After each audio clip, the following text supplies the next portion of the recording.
दोस्तों, दुनिया के सबसे शक्तिशाली मंच संयुक्त राष्ट्र यूएन के न्यूयॉर्क स्थित मुख्यालय के ठीक बाहर अचानक हलचल तेज हो जाती है। तिब्बती एक्टिविस्ट खुद को लोहे की भारी जंजीरों से संयुक्त राष्ट्र के मुख्य द्वारों से बांध लेते हैं। उनके एक हाथ में तिब्बत का राष्ट्रध्वज है और आंखों में वैश्विक मंचों की खामोशी के खिलाफ एक गहरा गुस्सा। यह दृश्य केवल एक साधारण विरोध प्रदर्शन नहीं है, बल्कि है उस भू राजनीतिक पहेली की एक बानगी है जिसने बीजिंग से लेकर वॉशिंगटन तक के कूटनीतिक गलियारों में गहरा सस्पेंस पैदा कर दिया है। साथ ही न्यूयॉर्क की सड़कों पर उठी यह आवाज सीधे तौर पर उस महाशक्ति को चुनौती दे रही है जो खुद को दुनिया की सबसे बड़ी सैन्य और आर्थिक ताकतों में शुमार करती है। इस विरोध प्रदर्शन के बीच चीन की सरकार ने अमेरिका और वैश्विक शक्तियों को एक बेहद सख्त और सीधी चेतावनी जारी की है। बीजिंग का रुख साफ और आक्रामक है कि तिब्बत चीन का आंतरिक मामला है और इसमें किसी भी विदेशी शक्ति का हस्तक्षेप बर्दाश्त नहीं किया जाएगा।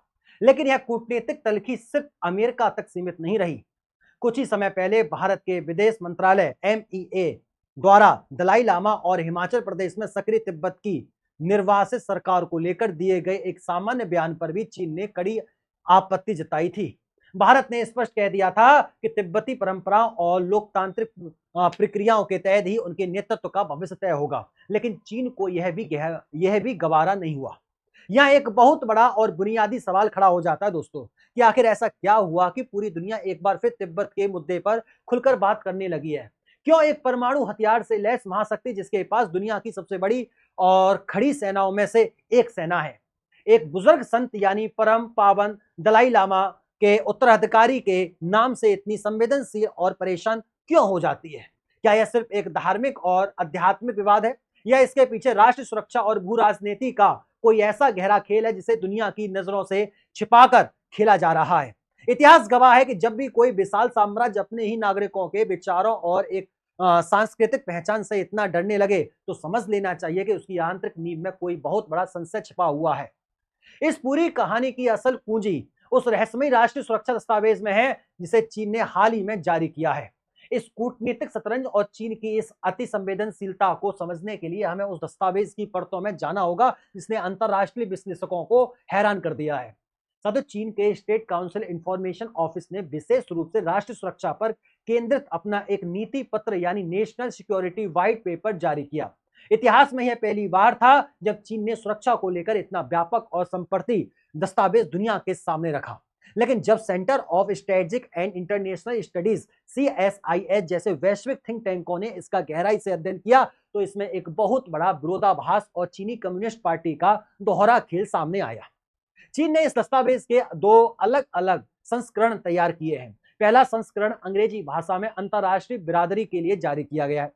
इस अंतरराष्ट्रीय संस्करण में वैश्विक सुरक्षा पहल यानी कि GIS, पीपल सिक्योरिटी, शांतिपूर्ण सह अस्तित्व और वैश्विक सहयोग जैसे बेहद उदार, आधुनिक और लोकलुभावन शब्दों का प्रयोग किया गया है ताकि दुनिया को यह भरोसा दिलाया जा सके कि चीन का उदय शांतिपूर्ण है। लेकिन इसका दूसरा संस्करण जो मूल चीनी भाषा में वहां की पीपल्स लिबराइजेशन आर्मी PLA और कम्युनिस्ट पार्टी के अधिकारियों के लिए आंतरिक रूप से जारी हुआ, उसकी भाषा और इरादे बिल्कुल अलग हैं। चीनी संस्करण के बारीक विश्लेषण से पता चलता है कि वहां की पूरी रक्षा प्रणाली का प्राथमिक उद्देश्य देश की भौगोलिक सीमाओं की रक्षा करना बाद में है। सबसे पहले कम्युनिस्ट पार्टी के शासन की रूलिंग पोजीशन और उसकी सर्वोच्चता को सुरक्षित रखना है। इसे भू राजनीति और राजनीति विज्ञान की भाषा में पार्टी स्टेट पैराडॉक्स कहा जाता है। इसका सीधा अर्थ यह है कि चीन में राज्य, देश और सत्ता पार्टी दो अलग अलग इकाइयां नहीं है। वहां देश का अस्तित्व पार्टी के अस्तित्व से तय नहीं किया जाता बल्कि खुद तय किया जाता है। यही कारण है कि इस दस्तावेज में राजनीतिक सुरक्षा यानी कि पॉलिटिकल सिक्योरिटी को सबसे बुनियादी, प्राथमिक और आवश्यकता सुरक्षा घोषित किया गया। चीन सिद्धांत के अनुसार यदि कम्युनिस्ट पार्टी की सत्ता पर कोई आंच आती है या उसके वैचारिक नियंत्रण को चुनौती मिलती है तो उसे सीधे तौर पर पूरे देश की सुरक्षा पर खतरा मान लिया जाएगा। दुनिया के बाकी देशों की रक्षा सिद्धांतों में आमतौर पर बाहरी दुश्मनों से देश की संप्रभुता को बचाना पहली प्राथमिकता होती है, लेकिन बीजिंग के लिए अपनी ही व्यवस्था और अपनी ही जनता के विचारों से खुद को बचाना पहली प्राथमिकता है। राजनीतिक सुरक्षा की यह सनक और सत्ता पर पूर्ण नियंत्रण स्थापित करने की यह छटपटाहट आखिर किसके दिमाग की उपज है? इसे समझने के लिए हमें चीन के मौजूदा शीर्ष नेतृत्व यानी कि विशेष रूप से राष्ट्रपति शी जिनपिंग की कार्यशैली और उनके राजनीतिक सफर को देखना होगा। साथियों, साल 2012 में चीनी कम्युनिस्ट पार्टी की कमान संभालने के बाद से शी जिनपिंग ने चीन की आंतरिक राजनीति के पूरे ताने बाने को बदल कर रख दिया। डेंग सियाओपिंग के दौर से चीन में एक सामूहिक नेतृत्व का मॉडल चला आ रहा है, जिसके तहत पार्टी के फैसले केवल एक व्यक्ति नहीं बल्कि कई वरिष्ठ नेता और पॉलिट ब्यूरो के सदस्य मिलकर आम सहमति से लेते थे, ताकि माओ से तुंग के दौर जैसे तानाशाही दोबारा न लौटे। शी जिनपिंग ने सत्ता में आते ही इस सामूहिक नेतृत्व के मॉडल को धीरे धीरे पूरी तरह समाप्त कर दिया। इसके लिए उन्होंने दो सबसे बड़े और ऐतिहासिक राजनीतिक कदम उठाए। पहला था उनका व्यापक एंटी करप्शन यानी कि भ्रष्टाचार विरोध अभियान। हालांकि आधिकारिक तौर पर इसे देश से भ्रष्टाचार मिटाने का नाम दिया गया, लेकिन राजनीतिक विश्लेषकों और आलोचकों के अनुसार इस अभियान का वास्तविक इस्तेमाल पार्टी के भीतर अपने सभी संभावित राजनीतिक विरोधियों, प्रतिद्वंदी गुटों और सैन्य कमांडरों को रास्ते से हटाने के लिए किया गया। इस अभियान के तहत लाखों अधिकारियों को सलाखों के पीछे भेज दिया गया, जिससे पार्टी के भीतर शी जिनपिंग को चुनौती देने वाली हर आवाज शांत हो गई। दूसरा बड़ा कदम था चीनी संविधान में किया गया ऐतिहासिक संशोधन, जिसके तहत राष्ट्रपति पद के लिए अधिकतम 2 कार्यकाल की समय सीमा को हमेशा के लिए हटा दिया गया। इस संशोधन के बाद शी जिनपिंग अपने तीसरे कार्यकाल और उससे आगे के लिए भी जीवन भर के लिए चीन के सबसे शक्तिशाली नेता के रूप में स्थापित हो गए। लेकिन ऑस्ट्रेलियन स्ट्रेटेजिक पॉलिसी इंस्टीट्यूट के विशेषज्ञों का मानना है कि सत्ता का यह अत्यधिक केंद्रीकरण अपने साथ एक बहुत बड़ा आंतरिक संकट और संशय भी लेकर आता है। जब किसी देश में सारे फैसले एक ही केंद्र या एक ही व्यक्ति से होते हैं तो व्यवस्था में लचीलापन खत्म हो जाता है। ऐसी स्थिति में किसी भी प्रकार का छोटा सा भी आंतरिक असंतोष सीधे शीर्ष नेतृत्व के लिए एक अस्तित्वगत खतरा बन जाता है। यही वजह है कि इस नए सुरक्षा दस्तावेज में आंतरिक स्थिरता को बनाए रखने के लिए किसी भी हद तक जाने और हर असहमति को कुचलने की वकालत की गई है, और इसका सबसे पहला और क्रूर शिकार बनता है तिब्बत। सत्ता के इसी कड़े और क्रूर नियंत्रण का सीधा और सबसे गहरा असर आज के आधुनिक तिब्बत पर पड़ रहा है। नए राष्ट्रीय सुरक्षा दस्तावेज के चीनी ड्राफ्ट में स्पष्ट रूप से निर्देश दिया गया है कि तिब्बत और अन्य सीमावर्ती क्षेत्रों में पार्टी की रणनीतियों और वैचारिक शुद्धता को पूरी तरह और अटूट रूप से लागू किया जाएगा। अंतर्राष्ट्रीय मानवाधिकार संगठनों और संयुक्त राष्ट्र की मानवाधिकार समितियों की हालिया रिपोर्टों को देखें तो चीन ने तिब्बत के भीतर एक ऐसा नियंत्रण तंत्र स्थापित कर दिया है जिसकी कल्पना लोकतांत्रिक समाजों में असंभव है। इस रणनीति का सबसे भयावह हिस्सा है तिब्बत में चलाए जा रहे औपनिवेशिक बोर्डिंग स्कूल। संयुक्त राष्ट्र की रिपोर्ट के अनुसार लाखों तिब्बती बच्चों को बहुत छोटी उम्र में ही उनके परिवारों, माता पिताओं और पारंपरिक परिवेश से जबरन दूर करके सरकार द्वारा संचालित बोर्डिंग स्कूलों में भेजा जा रहा है। इन स्कूलों में शिक्षा का माध्यम केवल और केवल मंदारिन चीनी भाषा है। यहाँ बच्चों को तिब्बती संस्कृति, बौद्ध धर्म के सिद्धांतों और उनकी मूल भाषा से पूरी तरह काट दिया जाता है। उन्हें सुबह से शाम तक कम्युनिस्ट पार्टी के सिद्धांतों और शी जिनपिंग के विचारों का पाठ पढ़ाया जाता है बस। साथियों, मानवाधिकार विश्लेषकों के अनुसार यह तिब्बती बच्चों को उनकी पारंपरिक पहचान से दूर करने और उन्हें चीनी समाज में विलीन करने की एक सोची समझी रणनीति है, जिसे कूटनीतिक भाषा में सांस्कृतिक आत्मसातीकरण या सांस्कृतिक संहार कहा जाता है। इसके साथ ही ह्यूमन राइट्स वॉच और एम्नेस्टी इंटरनेशनल की रिपोर्ट बताती है कि तिब्बत को आधुनिक तकनीक के जरिए एक डिजिटल जेल में तब्दील कर दिया गया है। तिब्बत के हर कोने, हर बौद्ध मठ, हर गली और रिहायशी इलाकों में अत्याधुनिक फैशियल रिकॉग्निशन, चेहरा पहचानने वाले कैमरे, ग्रिड स्टाइल मैनेजमेंट और डिजिटल सर्विलांस का एक ऐसा जाल बिछाया गया है कि कोई भी व्यक्ति बिना सरकारी निगरानी के एक कदम भी नहीं चल सकता।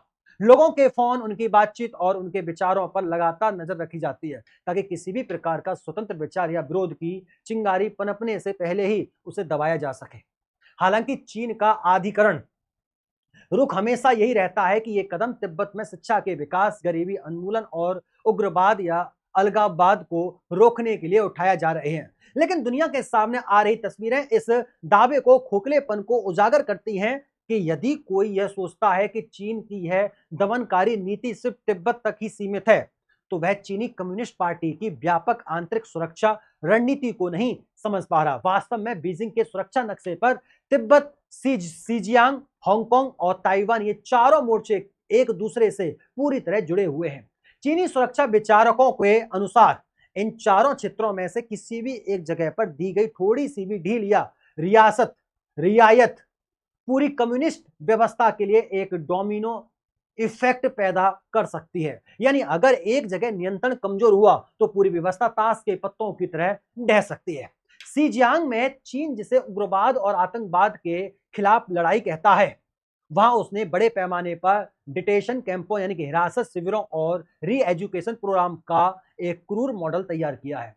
अंतरराष्ट्रीय विश्लेषकों के अनुसार सीजियांग में आजमाया जा चुका वही सर्विलांस और नियंत्रण का मॉडल अब हूबहू तिब्बत में भी लागू किया जा रहा है दोस्तों। वहीं दूसरी तरफ हांगकांग में नेशनल सुरक्षा कानून के जरिए जिस तरह वहां की लोकतांत्रिक आवाजों, नागरिक अधिकारों और स्वतंत्र प्रेस को पूरी तरह से कुचल दिया गया, वह यह दिखाता है कि चीनी कम्युनिस्ट पार्टी अपनी राजनीतिक सुरक्षा के आड़े किसी भी क्षेत्र की स्वायत्ता को नहीं आने देगी। इस चारों ग्रिड का सबसे महत्वपूर्ण और आक्रामक सिरा है ताइवान। चीन ताइवान को अपना एक अविभाज्य हिस्सा मानता है और उससे मुख्य भूमि में मिलाने के लिए सैन्य बल के इस्तेमाल से भी पीछे नहीं हटता। बीजिंग की सुरक्षा रणनीति यह कहती है कि यदि तिब्बत या हांगकांग में उसका आंतरिक नियंत्रण जरा सा भी कमजोर दिखाई दिया तो ताइवान को यह संदेश जाएगा कि चीनी सत्ता को चुनौती दी जा सकती है। इससे ताइवान को मुख्य भूमि में मिलाने का चीन का सपना हमेशा के लिए टूट सकता है। इसलिए चीन अपने आंतरिक मोर्चों, विशेष रूप से तिब्बत पर जितना कड़ा नियंत्रण रखेगा, वह अंतरराष्ट्रीय मंच पर ताइवान को लेकर उतना ही अधिक आक्रामक और बेखौफ रुख अपना सकेगा। अब हम आते हैं इस पूरी भू राजनीति के उस हिस्से पर दोस्तों, जो सीधे तौर पर भारत की सीमा और राष्ट्रीय सुरक्षा से जुड़ा हुआ है। इस नए नेशनल सुरक्षा व्हाइट पेपर में चीन ने एक बहुत बड़ा और भ्रामक दावा किया गया है कि उसने अपने 14 भूमि पड़ोसियों में से 12 के साथ सीमा विवादों को पूरी तरह और शांतिपूर्वक सुलझा लिया है और इस सूची में उसने चालाकी से नेपाल का नाम भी शामिल किया है। लेकिन वास्तविक धरातल पर सच इसके बिल्कुल विपरीत और खतरनाक दिखाई देता है। भारत के विदेश मंत्रालय के आधिकारिक बयानों और रक्षा विशेषज्ञों के अनुसार साल 2020 के लद्दाख गतिरोध और गलवान घाटी की घटना के बाद से वास्तविक नियंत्रण रेखा LAC पर स्थित अत्यंत संवेदनशील और तनावपूर्ण बनी हुई है। लद्दाख से लेकर अरुणाचल प्रदेश तक चीन ने अपनी कथनी के विपरीत LAC के बिल्कुल पास भारी सैन्य बुनियादी ढांचे का निर्माण किया है। नए सैन्य एयरफील्ड, अत्याधुनिक रडार सिस्टम, लॉजिस्टिक्स हब और मिसाइल पोजीशनिंग के साथ साथ चीन लगातार सियाओकंग यानी अत्याधुनिक सीमावर्ती गांवों का निर्माण कर रहा है। इन गांवों में चीनी नागरिकों को बसाया जा रहा है, जो असल में चीनी सेना के लिए दोहरे उपयोग यानी कि ड्यूल यूज वाले बंकरों और खुफिया चौकियों के रूप में काम करते हैं। यह भारत की संप्रभुता और क्षेत्रीय अखंडता के लिए एक निरंतर बना रहने वाला खतरा है। इसके अलावा यदि हम नेपाल एंड भूटान के मोर्चों को देखें तो नेपाली मीडिया की रिपोर्ट और अंतरराष्ट्रीय सैटेलाइट इमेजरी से यह साफ हो चुका है कि चीन द्वारा उत्तरी सीमा पर साइलेंट इंफ्रास्ट्रक्चर, चुपचाप कब्जा और अवैध निर्माण की गतिविधियां लगातार जारी की जा रही हैं, जिन्हें इस व्हाइट पेपर में पूरी तरह छिपाया गया है। वहीं भूटान की सीमाओं के भीतर विशेष रूप से भारत के लिए रणनीतिक रूप से अत्यंत महत्वपूर्ण डोकलाम और ट्राई जंक्शन के पास चीन जबरन बस्तियां बसाने का प्रयास कर रहा है। यह सीधे तौर पर भारत के चिकन नेक सिलीगुड़ी कॉरिडोर के लिए एक बड़ा सुरक्षा अलार्म है, जो उत्तर पूर्वी राज्यों के शेष भारत से जोड़ता है। इतना ही नहीं दोस्तों, चीन हिंद महासागर और भारत के अन्य पड़ोसियों जैसे बांग्लादेश के मोंगला और अन्य बंदरगाहों पर अपनी कूटनीतिक और सैन्य पैठ बढ़ाकर भारत को चारों तरफ से घेरने की स्ट्रिंग ऑफ पल्स नीति पर आज भी आक्रामक तरीके से काम कर रहा है। यह सीमाई बुनियादी ढांचा केवल रक्षात्मक नहीं है दोस्तों, बल्कि यह भविष्य में भारत पर रणनीतिक दबाव बनाने की एक सोची समझी आक्रामक योजना है। इस लंबी पड़ताल, इतिहास के पन्ने, वर्तमान के डिजिटल सर्विलांस और सीमाओं पर चल रहे इस तनाव के बाद अब समय आ चुका है कि उस अंतिम और सबसे बड़े सवाल का कि आने वाले समय में इस पूरी भू राजनीति का भविष्य क्या होगा।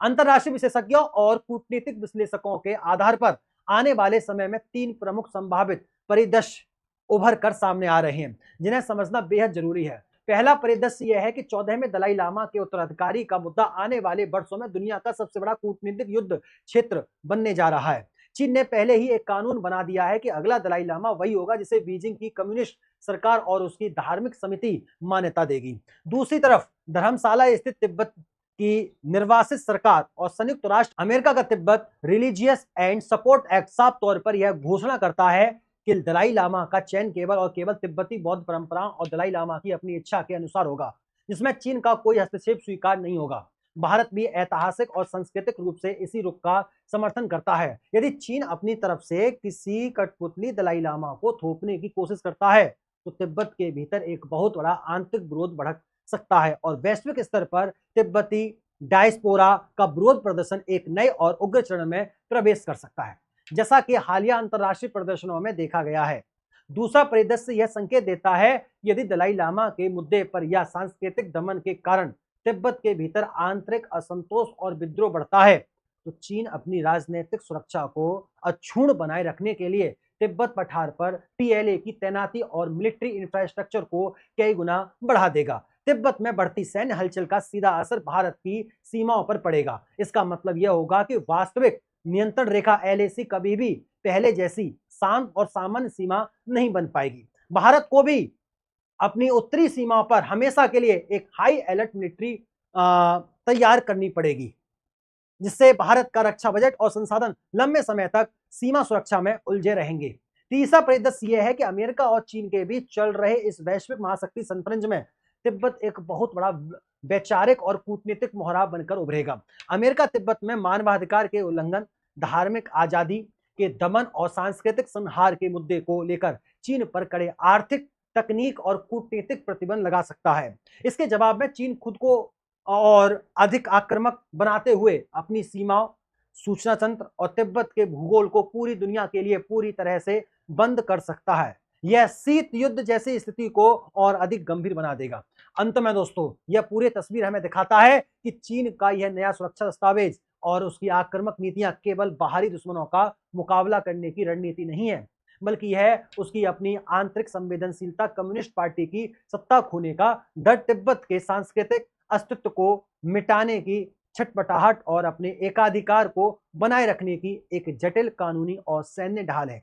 एक महाशक्ति जो बाहर से जितनी मजबूत और अजय दिखाई देती है, वह अपने भीतर विचारों की स्वतंत्रता और एक शांतिपूर्ण सांस्कृतिक पहचान से उतनी ही डरी हुई है। आने वाले समय में तिब्बत का यह मुद्दा सिर्फ एक क्षेत्रीय विवाद नहीं रहेगा, बल्कि यह तय करेगा कि वैश्विक मंच पर मानवाधिकार, सांस्कृतिक स्वतंत्रता और अंतरराष्ट्रीय कानूनों की जीत होती है या फिर सैन्य ताकत और तानाशाही के पूर्ण नियंत्रण की। दोस्तों, कमेंट बॉक्स के माध्यम से अपनी राय हमें जरूर बताइएगा। तब तक के लिए नमस्कार, राधे राधे, राम राम, जय श्री राम। अपने विचार कमेंट बॉक्स के माध्यम से जरूर बताइएगा और तिब्बत फ्री होना चाहिए, तिब्बत फ्री।